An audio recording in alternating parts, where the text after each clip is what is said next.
કુવા ગામની અંદર એક કુંડ જ છે અને એમાં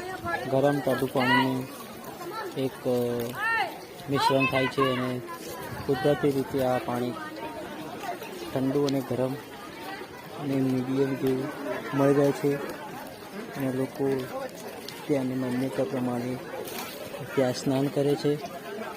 અને ત્યાં અદ્ભુત દ્રશ્યો જોવા મળે છે કુવા ગામની અંદર।